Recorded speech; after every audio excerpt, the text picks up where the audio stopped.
Welcome back to our Cowboys Season of Change special. Tony Romo has rewritten the Cowboys record books.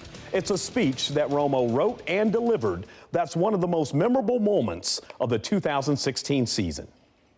Getting hurt when you feel like you have the best team you've ever had was a soul-crushing moment for me. Romo admitted the emotional struggles of his 10-week rehab. You have a tremendous amount of guilt on having let your teammates, fans, and organization down. After all, they were depending on you to bring them a championship. The 14-year veteran demonstrated the kind of character he's made of when he conceded that Dak Prescott should remain the Cowboys' starting quarterback. He's earned the right to be our quarterback. As hard as that is for me to say, he's earned that right. Romo vowed not to create a controversy by pressing to return to the starting lineup. I'm not going to allow this situation to negatively affect Dak or this football team by becoming a constant distraction. Ultimately, it's about the team. Romo's speech and actions in turning the reins over to Dak Prescott has been the subject of much debate among Cowboys fans. Tony Romo described football as a meritocracy during his concession speech. Cowboys head coach Jason Garrett told us this week that he didn't necessarily agree with that definition. In my visits with Tony after that, I said, I agree with you, but I actually think you misused the word meritocracy. Because if you look at what he's done in his last 20 starts as a Cowboy, he won 15 games and lost 5 of them. When he had his opportunities, based on the merits, there's a compelling argument to be made that that guy should be your quarterback. So what does the future hold for Tony in Dallas? Hard to imagine he wants to be a 37-year-old backup with the Cowboys. And though Garrett wouldn't say it, it's clear Dak is the starter here. Tony has 3 years left on his contract, and the bottom line is, if not for maybe the most remarkable season ever for a rookie quarterback, Romo would still be the starter. I've described Tony Romo a lot of different ways through the years, but the thing that sticks out to me is he's Burlington, Wisconsin. That's what he is. He's middle American values, brought up the right way, and I think we all saw that in how he handled that situation. Again, it was a challenging situation, but the principal people, Dak Prescott and Tony Romo, just handled it beautifully. And we talk about the team, and always putting the team first. Those guys put the team first. I really believe that Tony Romo will play in a Super Bowl. With a star on his helmet? Well, I don't know where to go from there because I haven't gone there completely. Leave it to a Princeton grad, by the way, to give us the proper definition of meritocracy. Bill Jones with Randy White, Dave Campo, and Keith Russell. I didn't know what that meant. I still don't. You wouldn't tell me. How about Romo and the way he handled things this season, Coach? Well, you know, I love Tony Romo.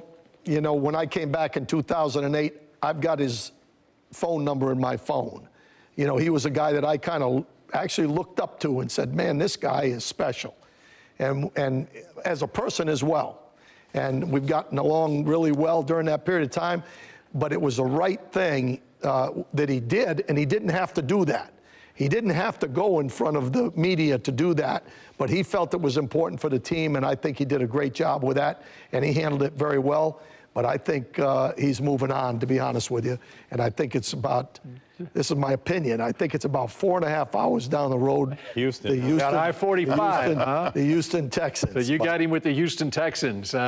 Is there any chance, Keith, that Romo's back here in the fall? I mean, with Jerry Jones, yes, there is a chance that Romo is back with his team. Do I think it's realistic for Romo to come into next year as the starter with as well as Dak played? How can you not start Dak Prescott? That's not realistic.